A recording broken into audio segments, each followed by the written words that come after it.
Morning students, welcome back. मैंने अभी तक जो आपका पुराना था उसको रब नहीं किया है। वो इसलिए नहीं किया है कि आपका जो नेक्स्ट टॉपिक है वो इसलिए रिलेटेड है, ठीक है।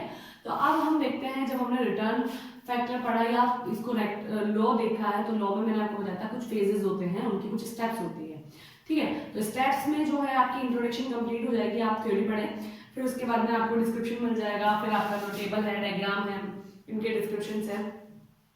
इसके कुछ कारण हैं आगे जो हम देखने वाले हैं, वो देखते हैं। देखिए, रिटर्न टू फैक्टर लॉ आपको समझ में आ गया कि मैंने आपको इसको 3 स्टेप में कंप्लीट करवाया था कि जब भी आपका जो है टीपी इंक्रीज होता है, एमपी टीपी की इंक्रीजिंग रेट पर चेंज होता है, ठीक है। उसके बाद टीपी जो है आपका मैक्सिमम हो जाता है तो एमपी 0 हो जाता है। फिर नेक्स्ट स्टेप हमने देखा था, जब टीपी डिक्रीज होता है तो एमपी नेगेटिव हो जाता है, ठीक है। तो इसके क्या कारण है कि ये चीज फॉलो होती है, उस चीज को हम यहाँ पढ़ने वाले हैं। तो हम कह सकते हैं causes of increasing return to a factor, इसका इंक्रीज होने के क्या कारण है।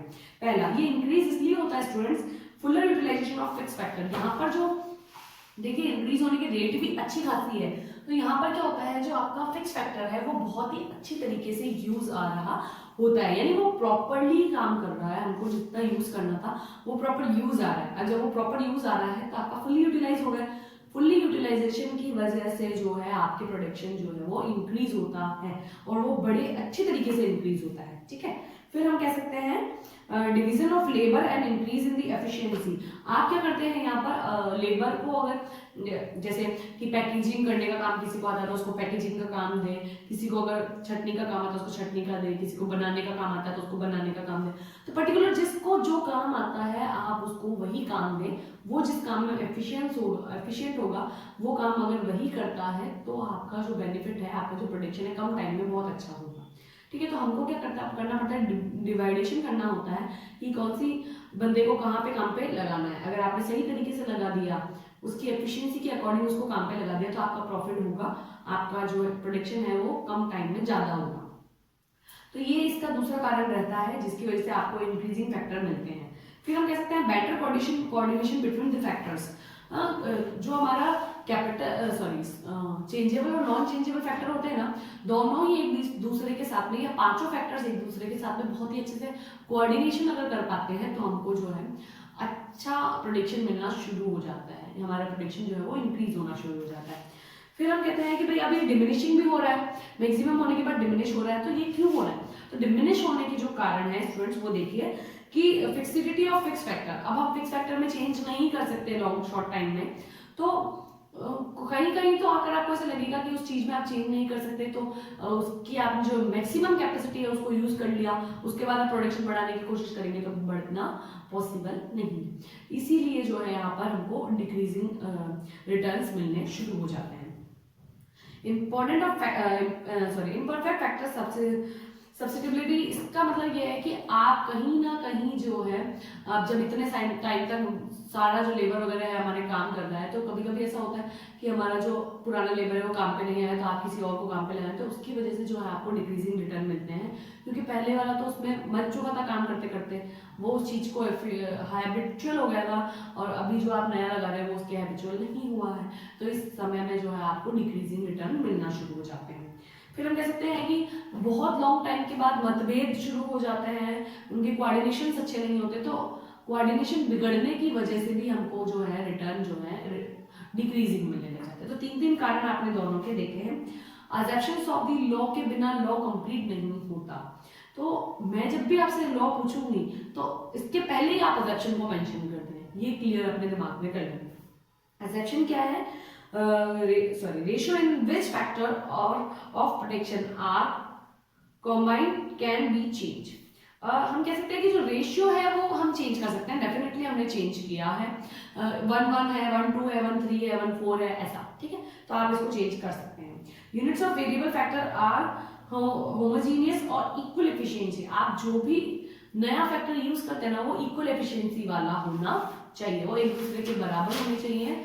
जैसे आप पहले वाले जो बंदे को काम करते हैं पे लगाते हैं, वो बंदा जो है मान लीजिए कि क्लर्क कैटेगरी का है, तो सेकंड वाला भी क्लर्क कैटेगरी है, ऑफिसर वाले को आप क्लर्क के काम पे नहीं बिठा सकते हैं। फिर आपकी टेक्नोलॉजी कभी भी चेंज नहीं होनी चाहिए, जिस टेक्नोलॉजी से आप काम करते हैं उसी टेक्नोलॉजी से आप काम करते हैं, सेम टेक्नोलॉजी से बार बार आप काम कर रहे हैं, तो आपको ये रिटर्न जरूर मिलेंगे।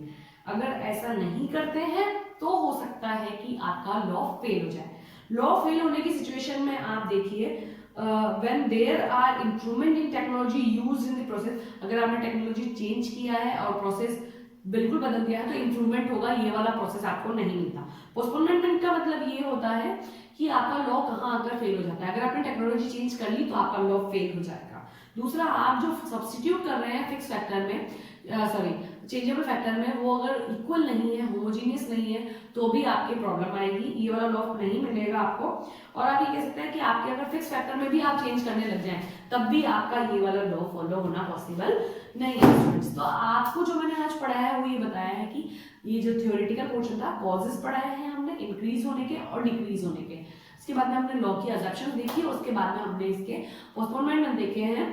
तो ये सारी चीजें जो है आपके इंपॉर्टेंट है स्टूडेंट्स, ध्यान रखें। अब आपको मैं एक एग्जाम्पल देके बताती हूँ कि ये क्या चीज है, वो आपको एक एग्जाम्पल से बताती हूँ कि कंपनी जब बंदा ओपन करता है तो यहाँ पर होता है वो ट्रेडर प्रेडिक्शन, कुछ ना कुछ तो होगा। फिक्स फैक्टर आपने यूज किया है, फिक्स इन्वेस्टमेंट आपने किया है, तो कुछ तो होगा।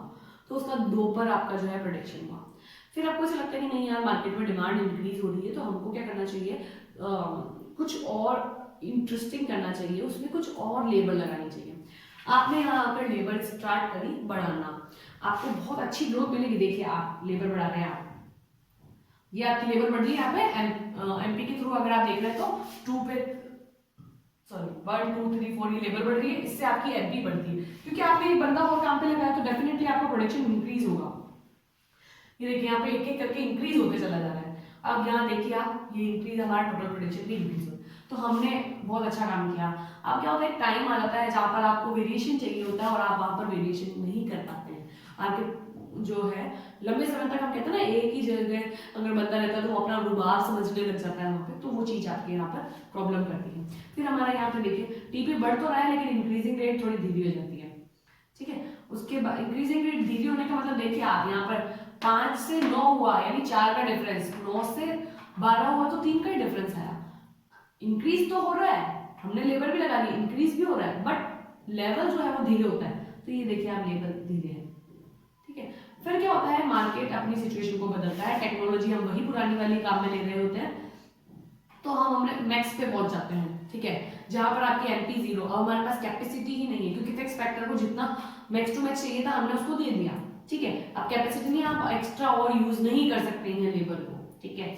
अगर आप सोचते हो लेबर को उसके बाद भी मैं लगाऊं तो वो डेफिनेटली आपको लॉस करवाएगी। क्यों करवाएगी, क्योंकि वो बैठा है बंदा पर उसकी वजह से टीपी नहीं बढ़ रहा। काम पे लगाया किसी को, उसको सैलरी दे रहे हो, उसके बाद भी आपका टीपी नहीं बढ़ रहा है, तो वो तो आपको लॉस में ले जाएगा। तो एमपी जो होती है वो नेगेटिव हो जाती है और टीपी गिरना शुरू हो जाता है। ये है आपका प्रोसेस। अगर आपको कुछ नहीं समझ में आता है पूछें, इनको देखें और इनको देखें। इंपॉर्टेंट है, मोस्ट इंपॉर्टेंट है, आप लिख के ले लें, ठीक है। Thank you students.